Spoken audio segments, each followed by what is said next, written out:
Welcome back my channel Santosh Varma YouTube channel. అందరూ ఎలా ఉన్నారండి? మేమైతే బాగున్నాం. ఇప్పుడు వచ్చేసి ఫ్రంట్ పార్ట్ స్టిచ్చింగ్ అనేది నేర్చుకున్నామండి. మనము లైనింగ్ని మెయిన్ క్లాత్ని అటాచ్ చేస్తూ స్టిచ్ చేసుకోవాలండి. వీడియోలో చూస్తున్న విధంగా లైనింగ్ని మెయిన్ క్లాత్ని స్టిచ్ చేయాలి.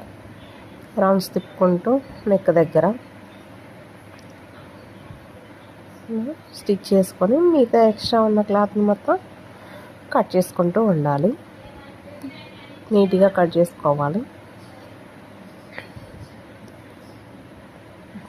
వీడియోలో చూసిన విధంగా నెక్ దగ్గర మాత్రం కొంచెం జాగ్రత్తగా కట్ చేసుకోండి. నెక్ డీప్ అయ్యే ఛాన్సెస్ ఎక్కువ ఉంటాయి సీజర్ కట్ అవ్వడంలో. నెక్స్ట్ వచ్చేసి మనం డాట్స్ పెట్టుకోవాలి. మనం షోల్డర్ని ఆఫ్ చేస్తే కింద డాట్స్ వస్తాయి అన్నమాట. డాట్స్ వేసి దానికి మళ్ళీ డబల్ కుట్టేసుకోవాలి. వేసుకొని ఆ డాట్ని కట్ చేసుకోవాలి. వీడియోలో చూసిన విధంగా కట్ చేసుకోవాలి. నెక్స్ట్ వచ్చేసి సైడ్ డాట్ వేయాలి. నెక్స్ట్ చెస్ట్ సంక డాట్ అంటారు కదా, అది వేయాలి. ఫస్ట్ ఇచ్చిన డాట్ని పట్టుకుంటే మనకి సంక డాట్ అనేది వస్తుంటుంది. ఈ డాట్స్ అయిపోయిన తర్వాత ఇప్పుడు షేప్ పట్టు అటాచ్ చేయాలండి. షేప్ బెల్ట్స్ అంటారు కదా, దాన్ని అటాచ్ చేస్తుండాలి నీట్గా. వీడియోలో చూసిన విధంగా నీట్గా అటాచ్ చేయాలి. నెక్స్ట్ ఎక్స్ట్రా ఉన్నదాన్ని కట్ చేసుకొని మళ్ళీ పైన ఒక కుట్టేస్తుంటే అది స్టిఫ్గా ఉంటుందండి. ఆల్రెడీ షేప్ బెల్ట్ కుట్టి డైరెక్ట్ ఇప్పుడు అటాచ్ చేస్తున్నారు అంతే.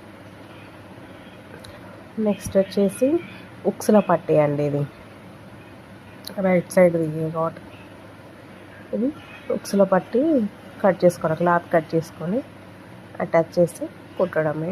చాలా ఈజీగా ఉంటుందండి ఫ్రంట్ పార్ట్.